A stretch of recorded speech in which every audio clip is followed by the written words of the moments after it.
pasteur. Kombo ya papa Alidor Chimbombo et Ali Kombo ya ndoi na ye wazalaki pe mobateli.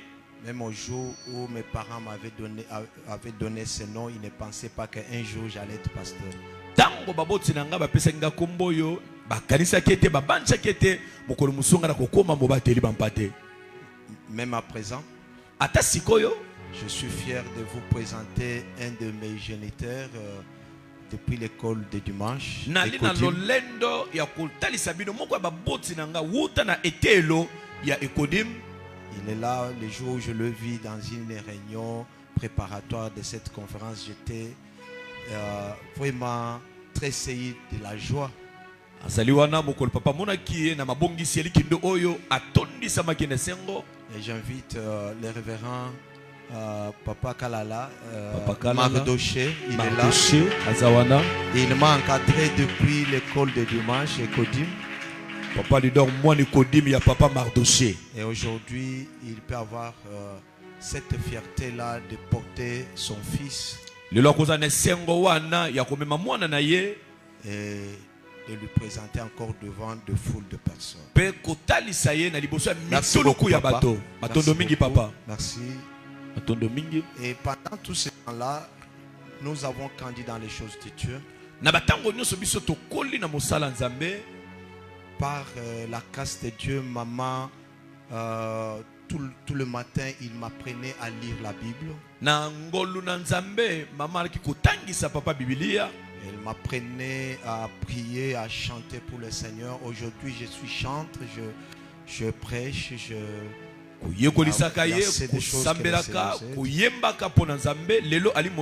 le Seigneur avait permis vers l'an 94 de me faire quitter Pipsi vers l'église de Dieu de la prophétie.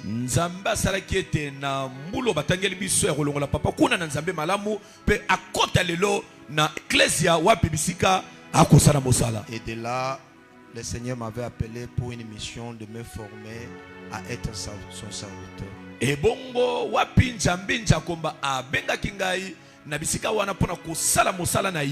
si aujourd'hui je suis prédicateur, ce n'est pas par moi-même.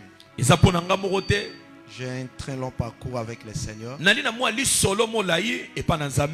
Bientôt 2026, je dois totaliser 30 ans de carrière évangélique. Papa na 2026 akokukisa 30 ans ya li solo etali makambo ya mosalela Nzambe. Cela n'est pas tellement important par rapport à ce que nous pouvons partager. Ya li mutu ya mingi te kwebisa bino makambo yo na mambi matali otonto kabola na tongwa lelo. Et à cela, na bongo je vais vous demander au nom de Jésus na kosenga bino na kombo ya Yesu d'apprêter vos Bibles, ya kubongisa Biblia na yo, que nous puissions lire tous ensemble. Biso nyonso totanga yango elongo.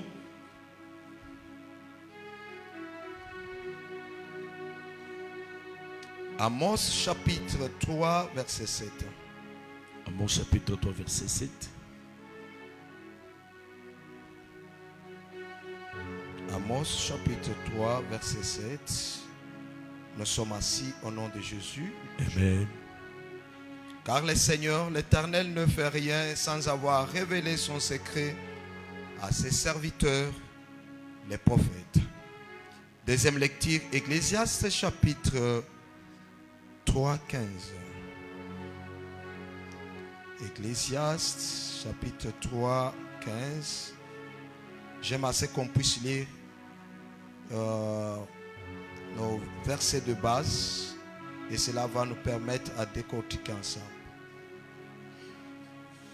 Ecclésiaste 3, 15. Ce qui est a déjà été et ce qui sera a déjà été et Dieu ramène ce qui est passé. Matthieu chapitre 24 verset 33.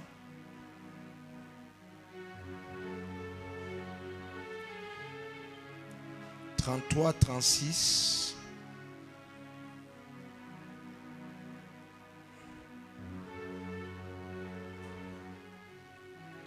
De même, quand vous verrez toutes ces choses, sachez que le Fils de l'homme est proche, à la porte. Je vous l'ai dit en vérité, cette génération ne passera point que tout cela n'arrive. Les ciels et la terre passeront, mais mes paroles ne passeront point. Pour ce qui est du jour et de l'heure, personne ne le sait, ni les anges des cieux, ni le Fils, mais le Père seul. 1 Jean chapitre 2, verset 18. Le reste des Écritures, je vous épargne de ça, mais on va lire par la suite. Ça sont nos versets de base pour aujourd'hui. Petits enfants, c'est la dernière heure. Et comme vous avez appris qu'un antichrist vient, il y a maintenant plusieurs antichrists. Par là, nous connaissons que c'est la dernière heure. Père, je te rends grâce pour ce bon moment que tu nous accordes dans ta présence.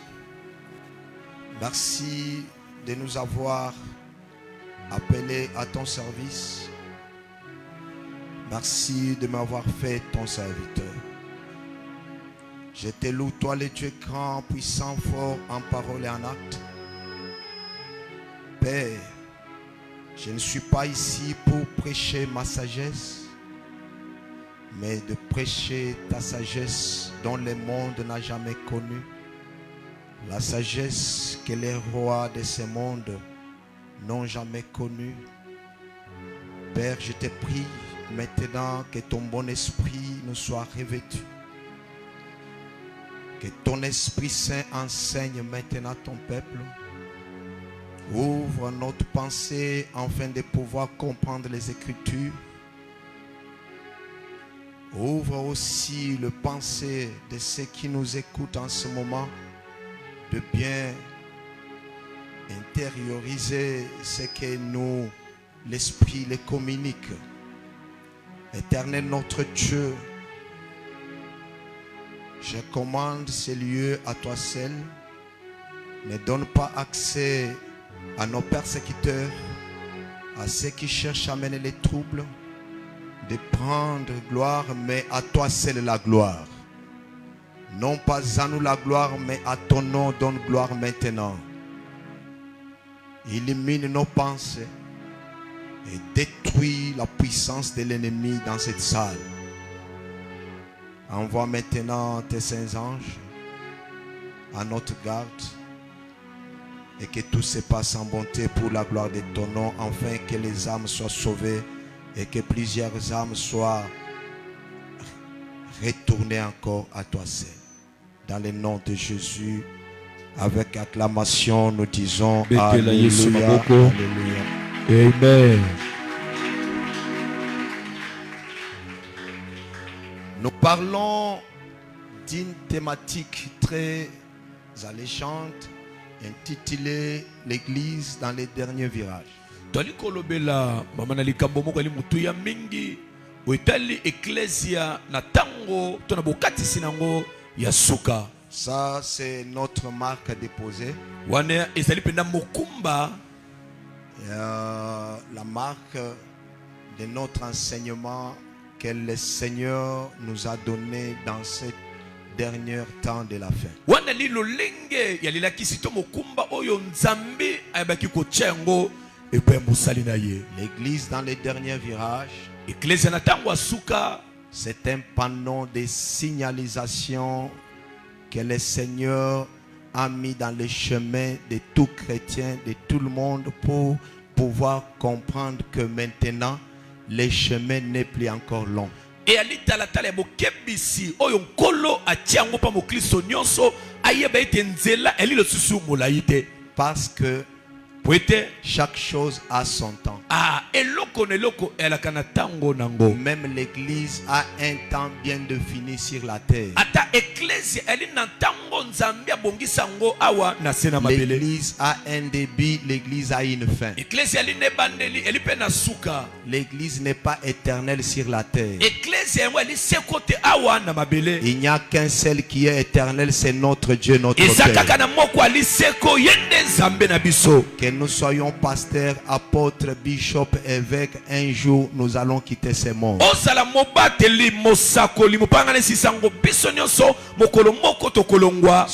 Soit par le chemin de la mort, soit par l'enlèvement. Dieu doit permettre que cela arrive. Bien-aimés frères et sœurs, nous sommes ici non pas comme un rassemblement politique, mais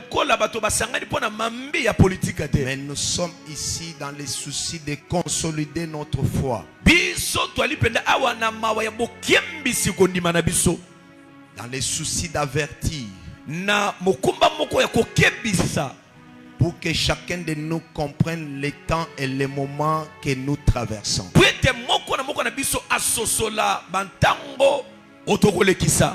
Dans ces messages que nous allons donner, c'est un message lié au domaine de l'église, dans le domaine politique du monde tout entier, dans les soucis de vous faire comprendre l'ère à laquelle nous sommes à l'horloge prophétique de Dieu.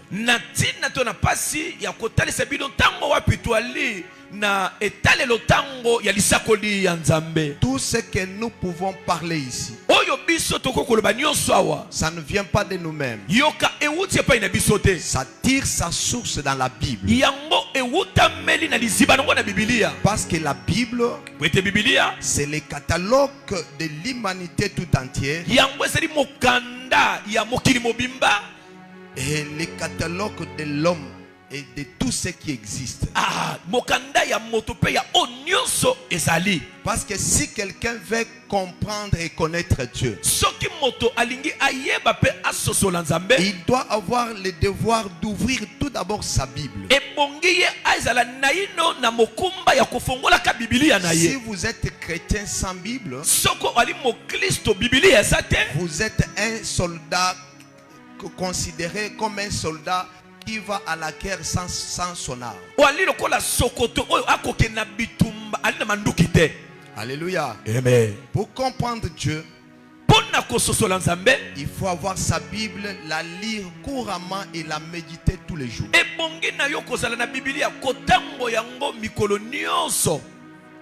Si vous n'avez pas votre Bible, je vous prie aujourd'hui d'acheter votre Bible. Parce que la Bible, nous croyons à la véracité de la Bible.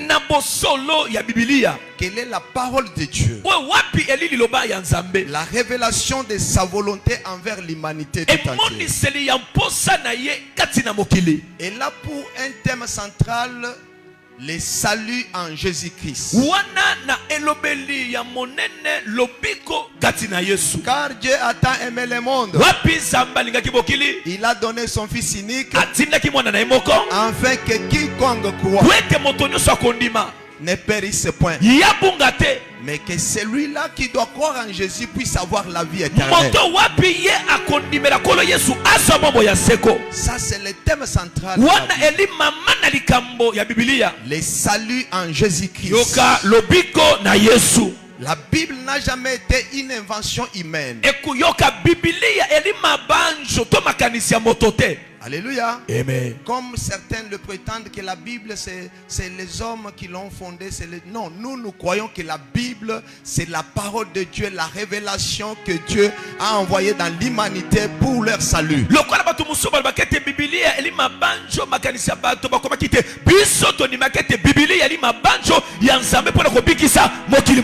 Et si vous le croyez avec moi, vous pouvez dire aussi amen.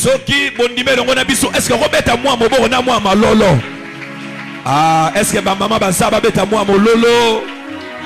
Gloire au Seigneur. Ainsi donc, nous disons que tout ce qui est écrit dans la Bible,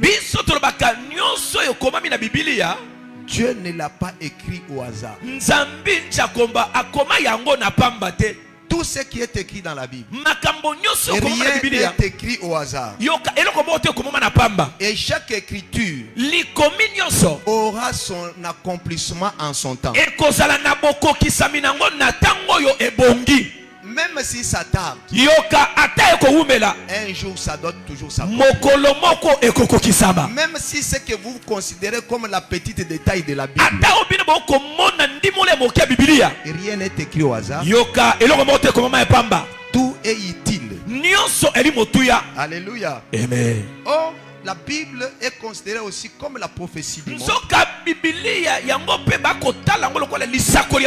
Et dans chaque prophétie de la Bible, il y a des prophéties. Toutes les prophéties ne concernent pas seulement un seul domaine.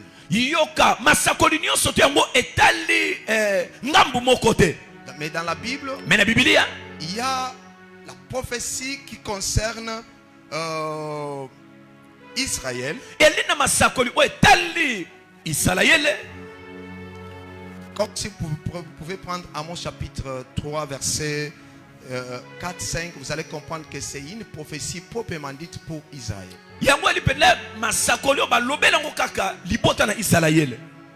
Ésaïe chapitre 9 verset 5, c'est une prophétie proprement dite que pour Jésus-Christ. Il y a des prophéties qui concernent que les nations. Ésaïe 55 verset 5, vous allez lire. Ici vous allez comprendre, c'est une école. Vous devez comprendre quand même. Donc vous avez le devoir d'écrire ou d'enregistrer ce que nous sommes en train de dire ici. Ça va vous aider plus tard. Il y a aussi des prophéties qui concernent proprement dit, des prophéties proprement dites que pour l'église.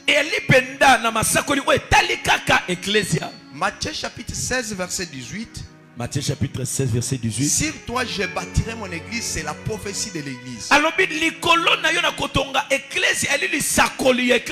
Amen. Amen. Or, quand on parle de prophétie, des prophéties sont des projets de Dieu.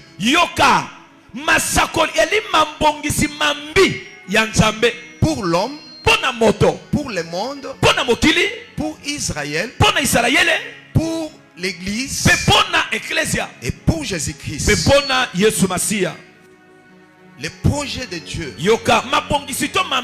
Quand une prophétie est donnée, c'est un projet de Dieu. Parce que Dieu lui-même est le gestionnaire de tous ces projets-là.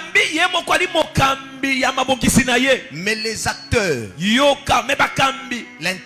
les interprètes de ces projets, ce sont des prophètes. Amen. Amen. Si vous êtes prophète, vous êtes un interprète des projets de Dieu. Parce que Dieu est le seul gestionnaire. Des prophéties comme étant des projets, ils peuvent être de projets immédiats. Des projets immédiats. Des projets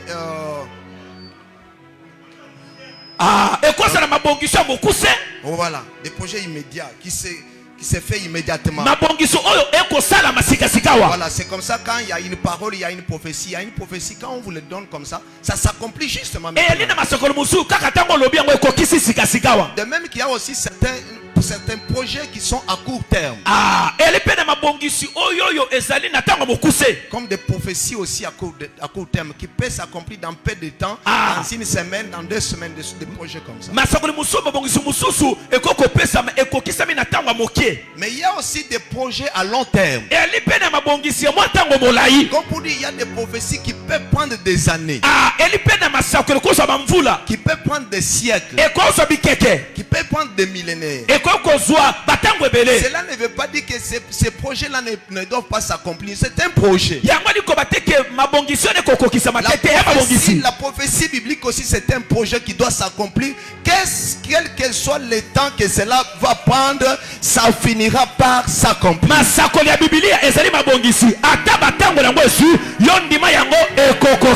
Voilà pourquoi Dieu dit à Amos, je ne peux rien faire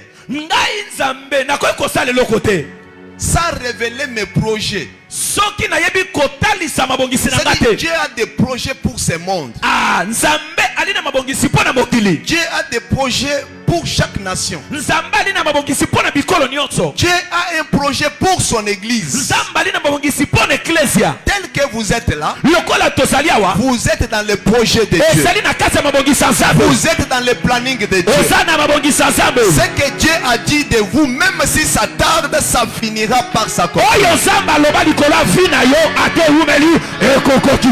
On peut chercher à empêcher, mais si c'est le projet de Dieu, vous êtes dans le planning de Dieu, Dieu finira par accomplir ce qu'il a déjà prévu.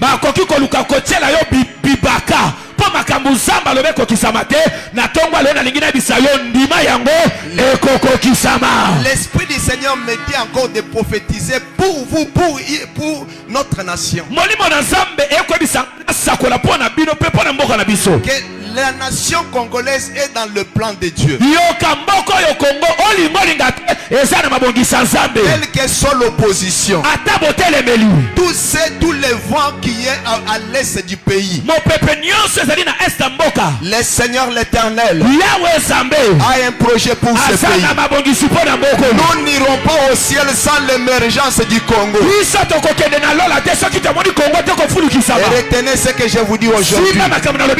D'ici 2030, la RDC sera dans une dimension d'émergence. Je dois bénir ce pays. Parce que je parle de la RDC, vous êtes Congolais.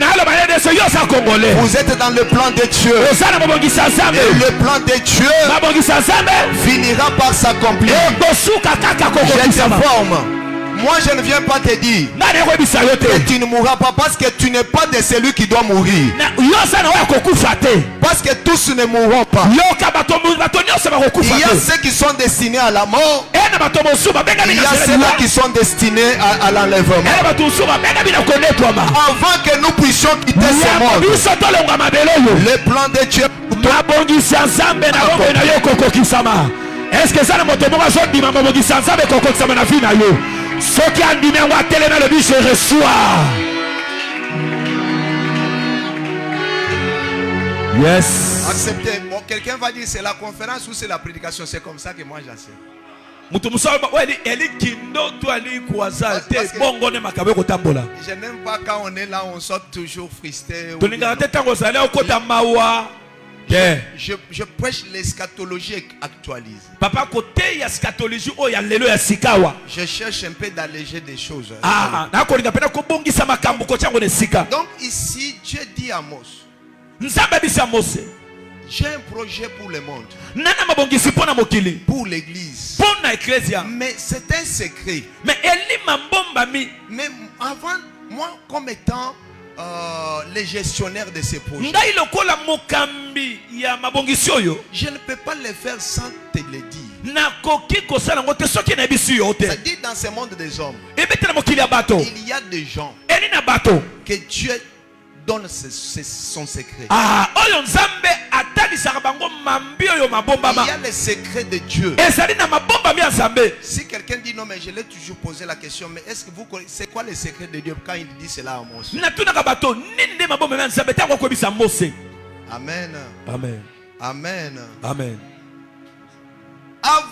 faire quelque chose. yamba kosala eloko Avant que Dieu amène sa punition dans le monde, yambo ete nzambe apesa etumbune na mokili Dieu donne toujours de l'avertissement. nzambe apesaka likebisi Dieu révèle son secret à ses serviteurs qui sont les prophètes. nzambe atalisaka mabomba mina ye pa basali no bali basakoli Les concepteurs des projets lui-même donnent son plan mabongisi ya mabomba me ye moko akopesa mabongisi na ye à ces acteurs qui sont les prophètes. na bato bali bakambi nango Alors, bali basakoli alléluia. amen Les prophètes basakoli sont des sentinelles.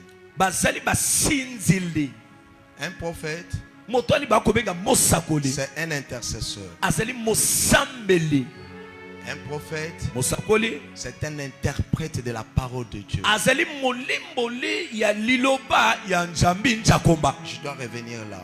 na kozonga wana Noé était un intercesseur, azalaki mosambeli un interprète de la parole de Dieu molimboli eloba na nzambe dans sa génération. na ekeke na ye Avant que le déluge arrive, yambo ete mvula makasi eya Dieu a donné les secrets du déluge à Noé. nzambi njakomba apesaki mabomba mi ya mbula monene epai ya Noé Parce que Noé était prophète en son temps. po ete noa alaki mosakoli ya ntango na ye Avant que Dieu puisse détruire la terre avec la pluie. yambo ete nzambe aboma mokili na mai Abraham était aussi prophète en son temps. abalayama yapaki mosakoli na ntango na ye Car avant que la pluie mélangée avec le feu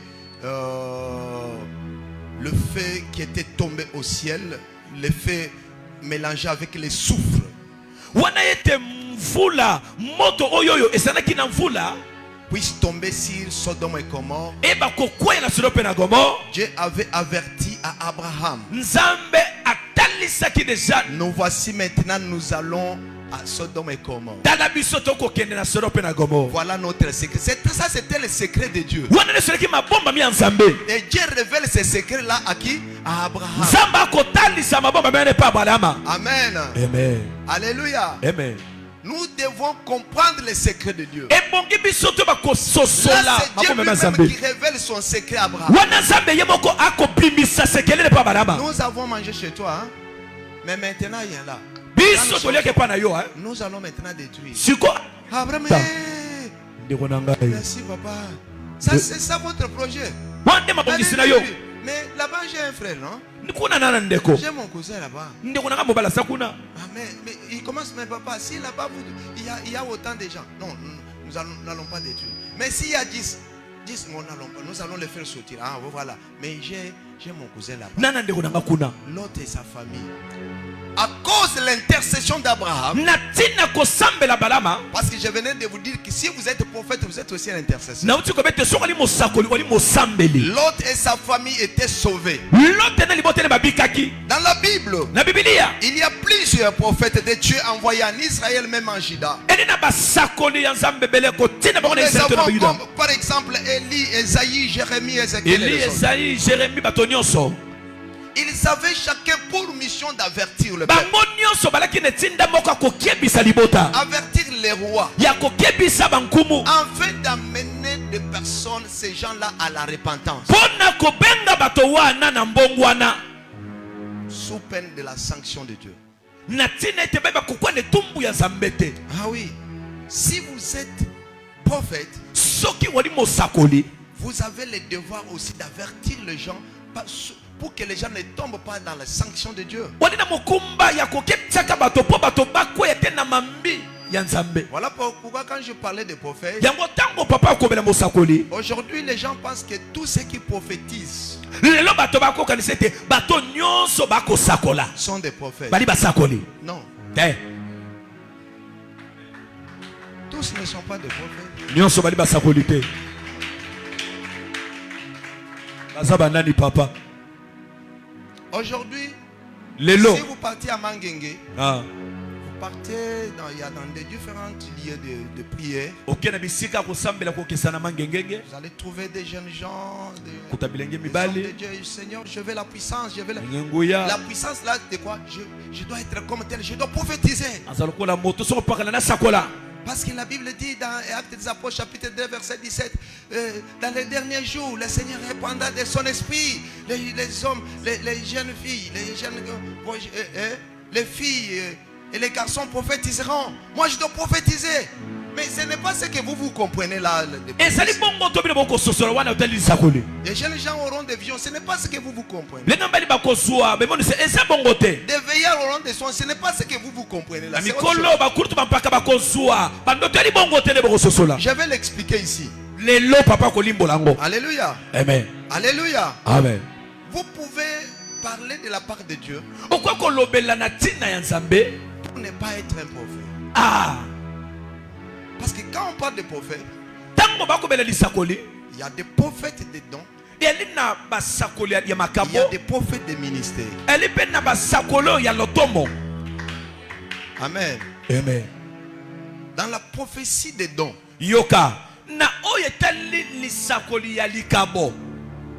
vous n'êtes pas totalement un prophète. Ah.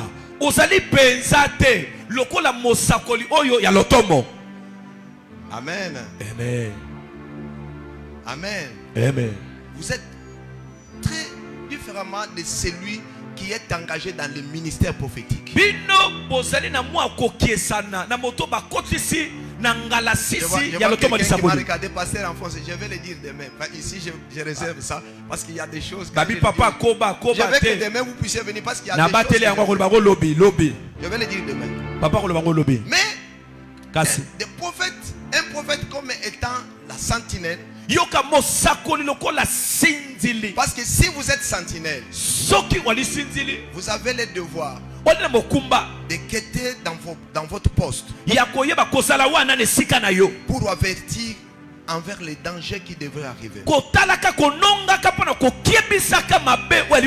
Voilà pourquoi Ésaïe chapitre 21, verset 11-12. Verset 11 à 12.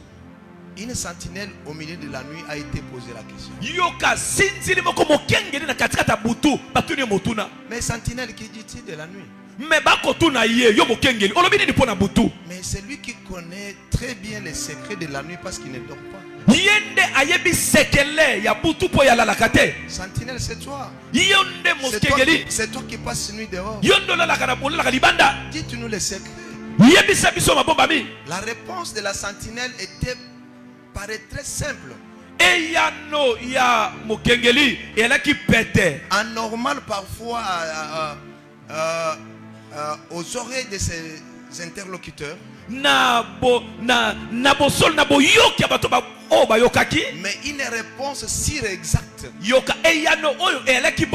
Parce que les choses de Dieu, pour les comprendre, il faut être un homme spirituel. Les hommes charnels ne peuvent pas comprendre les choses de Dieu. Parce que la réponse de la sentinelle, c'était le matin vient et la nuit aussi. Nous voulons que tu nous donnes une bonne réponse. Le matin vient et la nuit aussi. Il dit oui. Parce que le prophète, parce que la sentinelle était prophète. Celui qui donne cette réponse était Esaïe. Qui était sentinelle prophète en son temps. Esaïe qui était le prophète messianique. Il a compris les choses de Dieu depuis le commencement. Parce que depuis le commencement, les choses commençaient seulement quand Dieu créait. Dieu disait quoi? Il y a un soir et il y a aussi le matin. Mais comme prophète, lui a dit non, ce n'est pas encore le temps qu'il y ait le soir et le matin. Maintenant il faut qu'il y ait le matin et le soir. Parce qu'il avait compris que le premier matin, avec Adam qui avait amené la loi, Adam avec la loi était tombé dans le péché. Il a fallu qu'un véritable Adam puisse aussi venir avec un nouveau matin pour restaurer des choses. Et le nouveau Adam qui devrait venir, c'était Jésus. C'est pourquoi quand Jésus est venu, il a fallu que les choses, les données puissent changer. Que les choses commencent du matin et au soir. Parce que c'était Jésus qui était le véritable roi du jour. Jésus-Christ est le véritable roi du jour. Il faut commencer par le matin et finir le soir.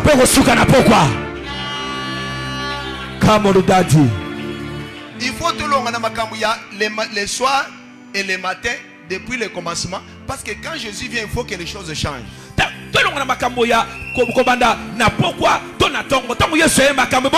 Si vous n'avez pas compris, la naissance de Jésus, sa croissance, son parcours, c'était le matin. Et quand Jésus est mort, c'était le soir. Amen. La mort de Jésus nous a introduit directement dans la nuit prophétique. C'est pourquoi Matthieu chapitre 25 verset 6, nous sommes déjà, l'enlèvement de l'église doit se passer au milieu de la nuit. Lorsque l'enlèvement de l'église doit venir, l'enlèvement doit se passer au milieu de la nuit prophétique. Et le retour glorieux de Jésus, sera aussi un matin prophétique. Parce que le matin, le retour de Jésus, ça sera l'Apocalypse chapitre 1 verset 7. Amen. C'est pourquoi dans cette période, que nous sommes déjà dans la nuit prophétique. Et la nuit prophétique dont je parle ici, c'est le temps d'ignorance, le temps de l'oubli que le monde traverse maintenant. Nous sommes déjà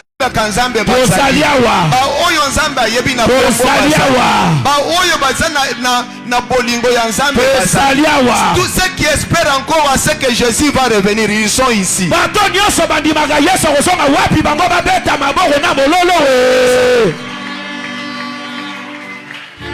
Sont des veillards qui reçoivent aussi des révélations. Parce que quand je parle de ça, j'entre maintenant dans Actes des Apôtres chapitre 2 verset 17. Je vois les trois dimensions de l'église. Parce que la Bible dit, dans les derniers jours, quand Dieu va répandre de son esprit, les jeunes filles, les fils et les filles, ils vont prophétiser. Ça c'est la première dimension de l'église. C'est-à-dire l'église dans la dimension d'avertir. Parce que quand on prononce des prophéties, quand des prophéties sont prononcées, ce n'est pas dans les soucis de châtier nos oreilles. Mais quand on donne des prophéties, comme je vous ai dit que les prophéties sont des projets de Dieu, on donne des prophéties pour avertir. Alléluia, alléluia, alléluia. Amen. Le rôle de l'église dans le monde n'est pas de faire voyager les gens. Le rôle de l'église dans le monde n'est pas de faire marier les gens. Le rôle de l'église dans le monde, ce n'est pas d'enrichir les gens. Le Seigneur Jésus, lorsqu'il m'avait apparu, parce que moi j'ai vu le Seigneur, il m'a demandé à Lidor, aujourd'hui mon église est-elle devenue l'agence de voyage où vous faites voyager les gens vers l'Europe et J'ai dit c'est toi celle qui les connaissait. Il dit exactement. J'avais fait mon église dans le souci de faire voyager les gens vers le ciel. Mais aujourd'hui, vous avez contourné ma mission. Tous ceux qui envoient les gens en Europe, ils iront aussi en Europe. Ils ne verront pas mon royaume. Ce n'est pas ça la mission de l'église. Je ne dis pas. Quand nous bénissons l'église, c'est un péché, non. Mais ce n'est pas ça la mission primordiale de l'église. La mission primordiale de l'église, c'est d'enseigner l'église, d'évangéliser les gens, de préparer l'église vers l'enlèvement. Donc quand nous prophétisons ici, c'est pour vous préparer vers l'enlèvement. La deuxième dimension de l'église sur la terre, c'est lorsque les jeunes gens auront des visions. Quand on parle des jeunes gens, la Bible voulait dire simplement dire les gens qui sont adultes. Des gens qui sont devenus matures. Ici, la Bible parle de ceux qui vont résister. Parce que lorsque l'église sera enlevée, il y a une partie aussi des vierges folles qui vont rester. Vous êtes d'accord avec moi? Il y a une partie qui doit rester. Et ceux qui vont rester, on les appelle les adultes, les résistants. Pourquoi résistants? Parce qu'ils vont résister à l'antichrist qui doit venir. Parmi eux, je m'en vais vite. Parmi eux, on voit les 144 000 hommes. 144 000 hommes. Les gens de toutes les tribus d'Israël. On parle de 144 000 hommes, c'est sans compter les femmes et les enfants.